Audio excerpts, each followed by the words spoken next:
I truly enjoy a non-traditional color scheme for the fall. In this video, I'll share with you my favorite duo while we create a wedding card perfect for the happy couple.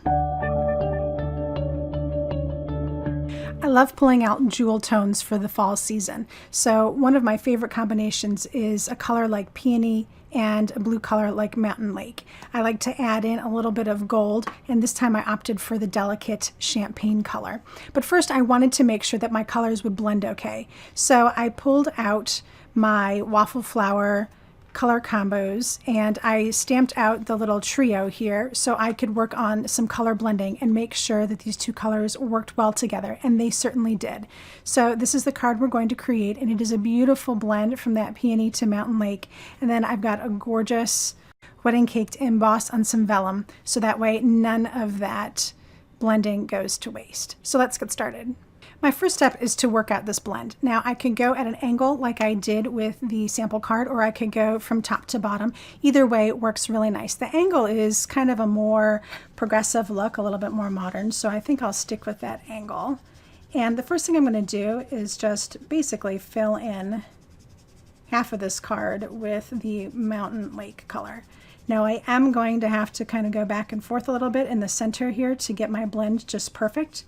But that's what blending is all about. So as you can see, I dipped into the Mountain Lake pretty generously because I was able to get a really great coverage on the bottom of the card here. But as I'm starting to run out of ink, I'm just moving up a little bit here so that I have some color to blend into. So again, I'm just going to tap in and get the bottom of this really nice and rich. And I think I'm going to call that good to get started. And then we'll move into the peony color. So again, I'm loading this up really heavily.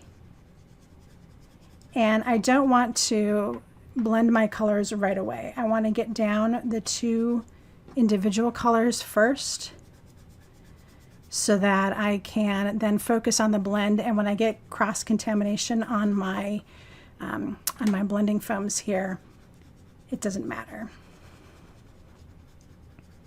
All right, so right now it's important to make sure that I've got enough of the peony color down. I think that's pretty good. So now I have like this little line here that I need to start working on blending in. So I will creep my peony down into the Mountain Lake here. And then you'll see that these colors are going to start blending together. So really going to load this up again, super loaded up.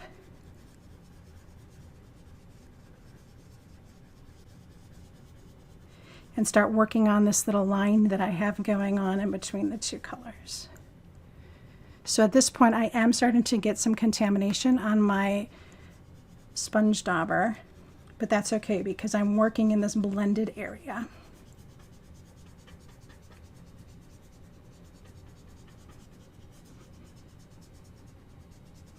All right, so now I'm going to come back with the Mountain Lake and again continue to kind of work this line.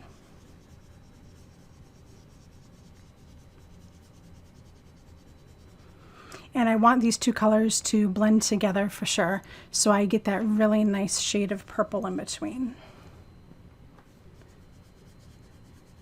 So now it's just about going back and forth until I get that blend that I'm looking for. Before I move on to the other elements of the card, I am going to use some of the Delicata to create some splatter on here. So I'm just going to put a little bit on the lid.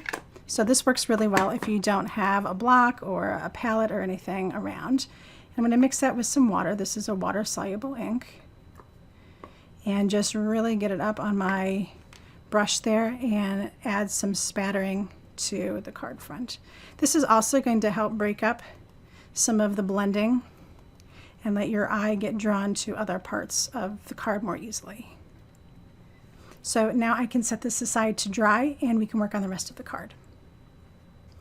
For the next step, we're going to do some heat embossing. So I have my Sapphire Emboss embossing powder here. This is for the sentiment. And I have my Gold Emboss embossing powder in a container. I use so much of it that it's just easier for me to have it in a large container to use. So I'll get that ready. I am going to stamp my large image here on a piece of vellum. And heat embossing on vellum is quite simple. It's just like embossing on regular cardstock. You just sometimes need to make sure that you use a lower heat setting and that you move your heat tool around a little bit more so that you don't get scorch marks on your paper. Also, it's really important to make sure that you use a lot of anti-static powder because embossing powder really likes to stick to vellum.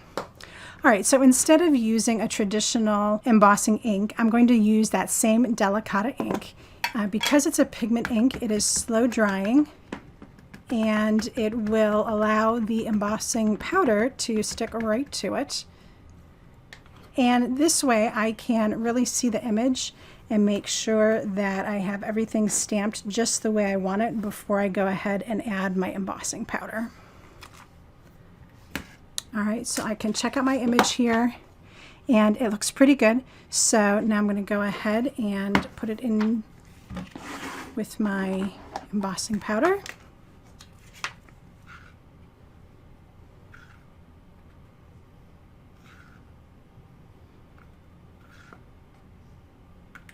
You can see how that really likes to stick on there, but because I have the anti-static powder, it just rolls right off.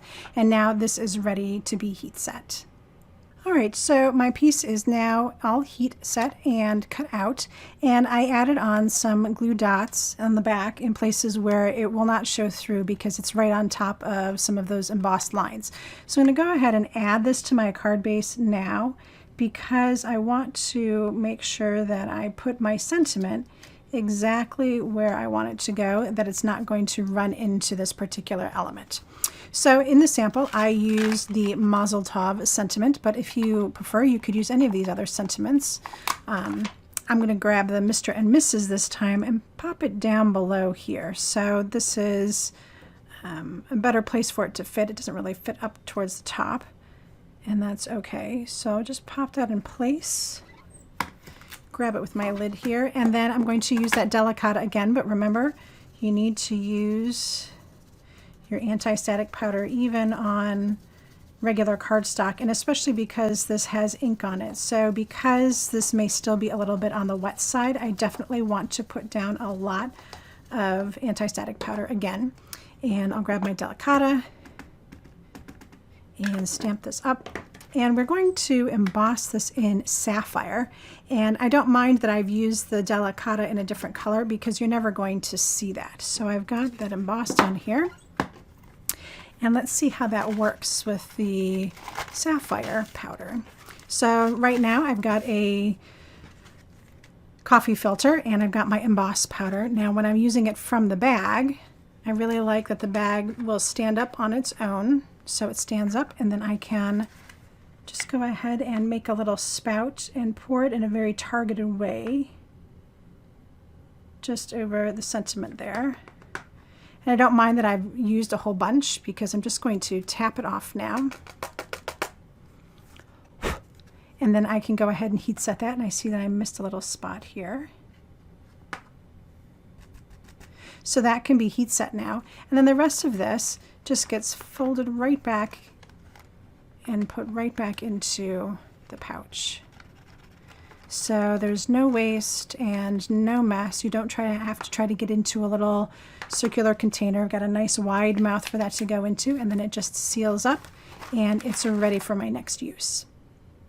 All right, so now that my card panel is all done, I just need to attach it to my card base, and I'll use some on-point glue for that.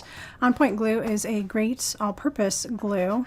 It will work for adding cards to card bases or gluing other pieces of cardstock. So you can definitely use it in this application. It dries fairly quick. So once you have it down, you know that it's not going to slide all over the place. And on-point glue is also really great for adding sequins to your project. So what I like to do is just get a few little dots where I know that I'd like to put the sequins. Sometimes I lay down my sequins a little, sometimes I lay my sequins down ahead of time just to get an idea for where I'd like it to go. And then I just add the sequins right on top. and it dries clear and hard, so you don't have to worry about any kind of stickiness coming through with your sequins. So you can do something simple like that, or you can add a whole constellation of sequins to your project once you're finished. I hope you enjoyed this look into one of my favorite fall color combinations. What color combinations do you enjoy? Leave us a comment down below so we can share all of our fun fall color combinations with each other. I'll be back soon with another great video using Imagine and Suka Nickel products. But until next time, happy crafting.